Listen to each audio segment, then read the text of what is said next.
माँ संतोषी व्रत कथा, शुक्रवार व्रत की संपूर्ण कथा, व्रत विधि और आरती। संतोषी माता का व्रत हर शुक्रवार को किया जाता है। महिलाएं यह व्रत परिवार में सुख शांति और संतोष के लिए करती हैं। इसमें खट्टा खाना वर्जित होता है। माता को गुड़ और चने का भोग लगता है। व्रत विधि महिलाओं ने व्रत की विधि इस प्रकार बताई। हर शुक्रवार को व्रत करें। व्रत वाले दिन गुड़ चना का भोग लगाएं। पूरी श्रद्धा से कथा कहें या सुने जब तक मनोकामना पूर्ण न हो। नियम पूर्वक व्रत करते रहे। 3 महीने में फल मिलता है और वर्ष भर में निश्चित रूप से व्रत पूर्ण होने पर उद्यापन करें। जय हो संतोषी माता की। जो सच्चे मन से व्रत करे उसे माँ कभी निराश नहीं करती। आज हम सुनेंगे संतोषी माता की वो अद्भुत व्रत कथा जो भक्तों के जीवन में चमत्कार लाती है। ये कथा श्रद्धा, धैर्य और संतोष का प्रतीक है। तो आइए माँ संतोषी की महिमा का स्मरण करते हुए कथा आरंभ करें। एक गांव में एक बुढ़िया रहती थी जिसके 7 बेटे थे। 6 बेटे कमाने वाले थे और एक बेटा निकम्मा था। बुढ़िया माँ 6 पुत्रों का जूठा 7वें पुत्र को देती।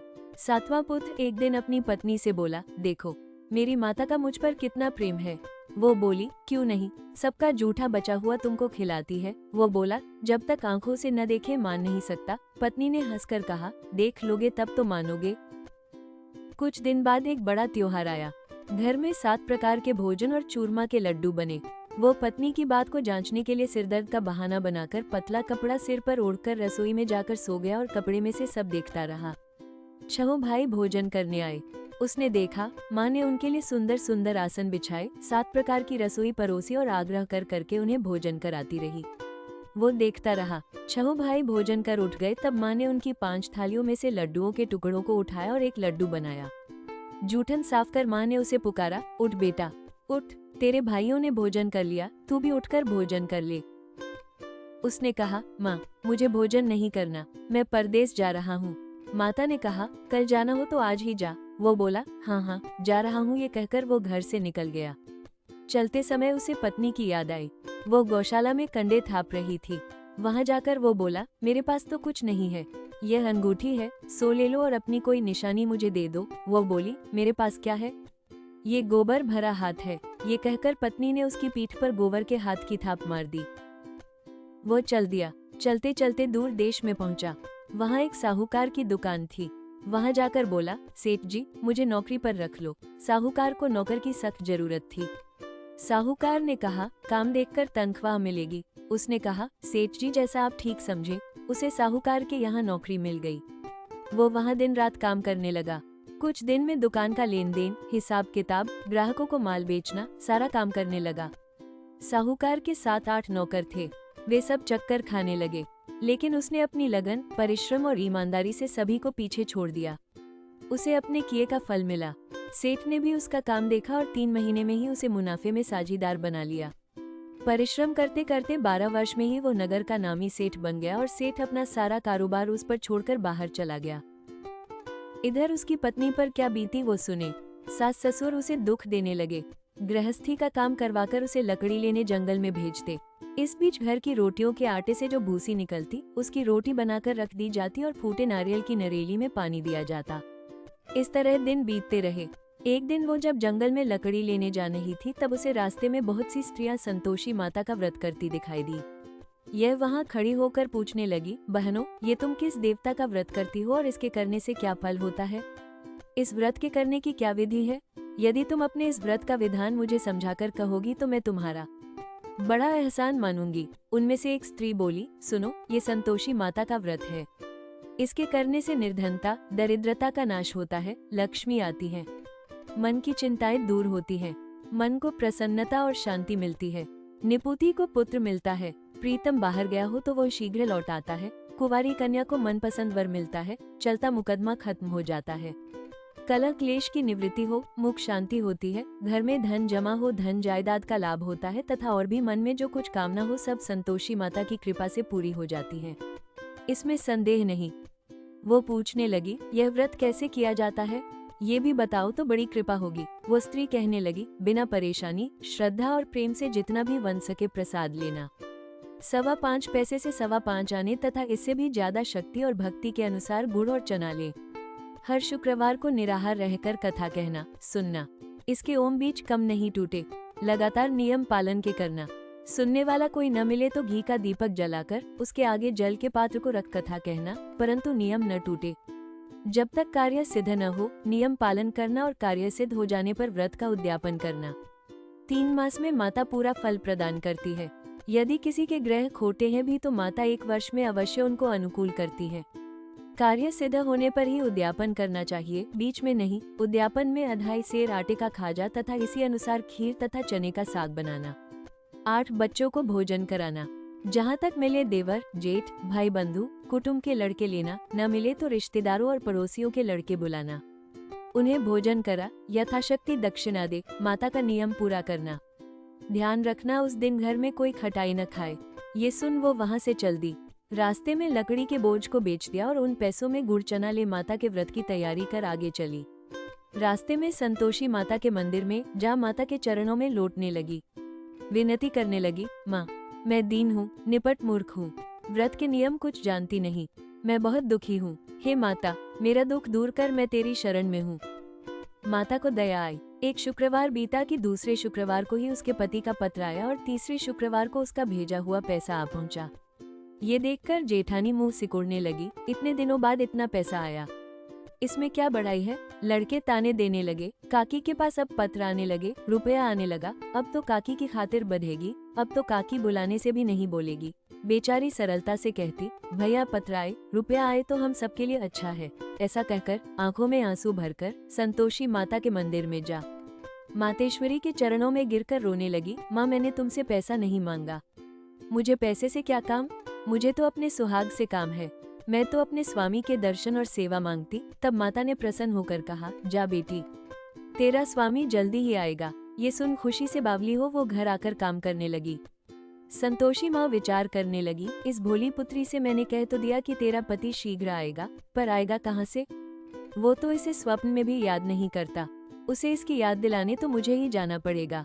संतोषी माता ने उस बुढ़िया के बेटे को स्वप्न में समझाया, पुत्र तेरी घरवाली कष्ट उठा पाँच रही है। ये बोला, हाँ माता ये तो मुझे भी मालूम है, परंतु क्या करूं, वहाँ कैसे जाऊं।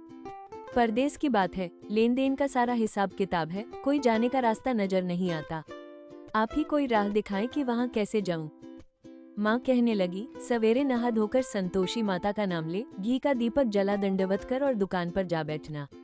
देखते देखते तेरा लेन देन चुक जाएगा, जमा माल बिक जाएगा, सांझ होते होते धन का ढेर लग जाएगा। वो अगले दिन सुबह बहुत जल्दी उठा। उसने अपने मित्र बंधुओं परिचितों से स्वप्न में माता द्वारा कही गई बात कह सुनाई। वे सब उसकी बात सुनकर उसकी खिल्ली उड़ाने लगे। वे कहने लगे कि कहीं कभी सपने की बात भी सच्ची होती है। एक बूढ़ा व्यक्ति बहुत समझदार था। वो बोला, देखो भाई मेरी बात मानो, इस तरह सांच या झूठ कहने के बदले देवता ने जैसा कहा है वैसा ही करना। तेरा क्या जाता है। बूढ़े की बात मानकर नहा धोकर उसने संतोषी माता को प्रणाम किया।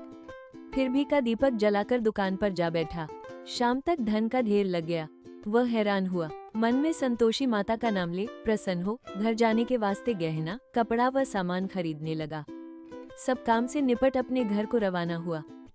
उधर उसको पत्नी जंगल में लकड़ी लेने गई। लौटते वक्त थक जाने के कारण संतोषी माता के मंदिर पर विश्राम करने बैठ गई। ये तो उसका रोज रुकने का स्थान था। धूल उड़ती देख उसने माता पूछा, हे माता ये धूल कैसी उड़ रही है। माँ ने कहा, हे पुत्री तेरा पति आ रहा है, अब तू ऐसा कर लकड़ियों के 3 बोझ बना, एक नदी के किनारे रख, दूसरा मेरे मंदिर पर और तीसरा अपने सिर पर रख। तेरे पति को लकड़ी का गड्ढा देखकर मोह पैदा होगा, यह वहाँ रुकेगा, नाश्ता पानी बना खाकर माँ से मिलने जाएगा। तू लकड़ी का बोझ उठाकर जाना और बीच चौक में गड्ढा डालकर 3 आवाजें जोर से लगाना, लो सासू जी लकड़ियों का गट्ठा लो, भूसी को रोटी दो, नारियल के खोपरे में पानी दो। आज कौन मेहमान आया है। संतोषी माँ की बात सुनकर वो बहुत अच्छा माँ कहकर प्रसन्न मन से लकड़ियों के 3 बोझ बना लाई। एक नदी के तट पर, दूसरा माता के मंदिर पर रखा। इतने में ही मुसाफिर वहाँ आ पहुँचा। सूखी लकड़ी देख उसको इच्छा हुई कि अब यहीं विश्राम कर ले और भोजन बनाकर खा पीकर गांव चले। इस प्रकार भोजन कर विश्राम कर वो अपने गांव में आ गया। उसी समय बहू सिर पर लकड़ी का गड्ढा लिए आई। उसने गड्ढा को आंगन में डाल जोर से 3 आवाजें दी, लो सासू जी लकड़ी का गड्ढा लो, भूसी की रोटी दो, नारियल के खोपे में पानी दो। आज कौन मेहमान आया है। ये सुनकर सास ने अपने दिए हुए कष्टों को भुलाने के लिए कहा, बहू तू ऐसा क्यों कहती है, तेरा मालिक ही तो आया है। बैठ। मीठा भात खाकर कपड़े गहने पहन। पत्नी की आवाज सुनकर उसका स्वामी बाहर आया और उसके हाथ में पहनी अंगूठी देख व्याकुल हो गया। उसने माँ से पूछा, माँ ये कौन है? माँ बोली, बेट तेरी पत्नी है। आज 12 वर्ष हो गए हैं जब से तू गया है, तब से सारे गांव में जानवर की तरह भटकती फिरती है। कामकाज कुछ करती नहीं, 4 समय आकर खा जाती है। अब मुझे देखकर भूसी की रोटी और नारियल के खापरे में पानी मांगती है।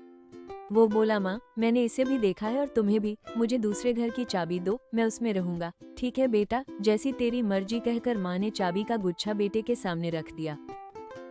उसने दूसरे घर को खोलकर सारा सामान जमाया। एक ही दिन में वहाँ राजा के महल जैसा ठाट बाट बन गया। अब क्या था, वो सुख भोगने लगी। अगला शुक्रवार उसने पति से कहा, मुझे संतोषी मात का उद्यापन करना है। पति बोला, बहुत अच्छा, खुशी से कर लो। वह उद्यापन की तैयारी करने लगी। जेठ के लड़कों को भोजन के लिए कहने गई, उन्होंने मंजूर किया।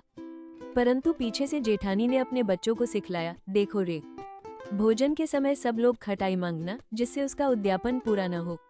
लड़के भोजन करने आए, खीर पेट भर कर खाई, परंतु बात याद आते ही कहने लगे, हमें कुछ खटाई खाने को दो, खीर खाना हमें भाता नहीं, देखकर अरुचि होती है। लड़के उठ खड़े हुए, बोले, पैसे लाओ। भोली बहू कुछ जानती न थी, उसने उन्हें पैसे दे दिए। लड़कों ने बाजार जाकर उन पैसों से इमली खरीदी और खाई। ये देखकर बहू पर माताजी ने कोप किया। राजा के दूत उसके पति को पकड़ कर ले गए। अब सब मालूम हो जाएगा जब जेल की रोटी खाएगा। बहू से यह वचन सहन नहीं हुए। वो संतोषी माता के मंदिर में गई और कहने लगी, माता तुमने यह क्या किया? हंसाकर क्यों रुलाने लगी? माता बोली, पुत्री तूने मेरा व्रत भंग किया है, इतनी जल्दी सब बातें भुला दी। वो बोली, माता भूली तो नहीं हूँ, न कुछ अपराध किया है, मुझे तो लड़कों ने भूल डाल दिया, मुझे क्षमा करो माँ। माँ बोली, ऐसी भूल भी कहीं होती है? ये बोली, अब कोई भूल नहीं होगी। अब बताओ मेरे पति कैसे आएंगे? माँ बोली, पुत्री जा, तेरा पति तुझे रास्ते में ही आता मिलेगा। वो मंदिर से निकलकर बाहर आई तो रास्ते में उसे अपना पति आता हुआ मिला। उसने पूछा, कहाँ गए थे? वो बोला, इतना धन जो कमाया है उसका कर राजा ने मांगा था, वो भरने गया था। वो प्रसन्न होकर बोली, भला हुआ, अब घर चलो। फिर अगला शुक्रवार आया। वो बोली, मुझे माता का उद्यापन करना है। पति ने कहा, ठीक है करो। वो फिर जेठ के लड़कों से भोजन को कहने गई। जेठानी ने लड़कों को सिखा दिया कि तुम पहले ही खटाई मांगना। लड़के भोजन करने बैठे, लेकिन भोजन करने से पहले ही कहने लगे, हमें खीर पूरी नहीं भाती, जी बिगड़ता है, कुछ खटाई खाने को दो। ये बोली, खटाई खाने को नहीं मिलेगी, खाना हो तो खाओ। उनके उठकर चले जाने पर उसने ब्राह्मणों के लड़के बुलाकर भोजन करवाया। दक्षिणा की जगह उन्हें एक एक फल दिया। इससे संतोषी माता प्रसन्न हो गई। माता की कृपा से 9 माह बाद उसको चंद्रमा के समान एक सुंदर पुत्र प्राप्त हुआ। पुत्र को लेकर वो प्रतिदिन संतोषी माता के मंदिर में जाने लगी। माँ ने सोचा कि यह रोज आती है, आज क्यों न मैं ही इसके घर चलूं, इसका आसरा देखूं तो सही। यह विचार कर माता ने भयानक रूप बनाया। गुड़ और चने से सना मुख, ऊपर से मुंड के समान होंठ, उस पर मक्खियां भिन भिन रही थी। दहलीज में पैर रखते ही उसकी सास चिल्लाई, देखो रे, कोई चुड़ैल डाकिनी चली आ रही, लड़को इसे भगाओ, नहीं तो सबको खा जाएगी। बहू रोशनदान से देख रही थी, वही प्रसन्न हो उठी, आज मेरी माता मेरे घर आई है। ये कहकर दूध पीते बच्चे को गोद उतार दिया। इस पर उसको सास गोद में भरकर बोली, अरे रांड, इसे देखकर कैसी उतावली हुई है जो बच्चे को पटक दिया। इतने में माँ के प्रताप से जहाँ देखो वहाँ लड़के ही लड़के नजर आने लगे। ये बोली, माँ जी मैं जिनका व्रत करती हूँ यह वही संतोषी माता है। इतना कह उसने झट से घर के सारे किवाड़ खोल दिए। सबने माता के चरण पकड़ लिए और विनती कर कहने लगे, हे माता, हम मूर्ख हैं, अज्ञानी हैं, तुम्हारे व्रत की विधि हम नहीं जानते, तुम्हारा व्रत भंग कर हमने बड़ा अपराध किया है। हे माता, आप हमारे अपराधों को क्षमा करो। इस प्रकार बार बार कहने पर संतोषी मात प्रसन्न हुई। इसके बाद उसकी सास कहने लगी, हे संतोषी माता, आपने बहू को जैसा फल दिया वैसा सबको देना। जो ये कथा सुने या पढ़े उसका मनोरथ पूर्ण हो। आरती संतोषी माता की। जय संतोषी माता मैया, जय संतोषी माता। अपने सेवक जन को सुख संपत्ति दाता, जय सुंदर चौर सुहावरी, माँ धारण को अवरी। हीरा पना चमके, श्रृंगार लखी ललना, जय गेरु लाल छटा छवि बदन कमल सोहे। भरिंग हंस करुणामयी, त्रिभुवन मन मोहे, जय स्वर्ण सिंहासन ऊपर बैठी चंवर डुलेपा। धूप दीप माला मेवा, भोग विविध लावे, जय गुड़ चना परम प्रिय तारे माँ संतोषी किया। संतोषी कहलाई, भका बैभा दिया जय।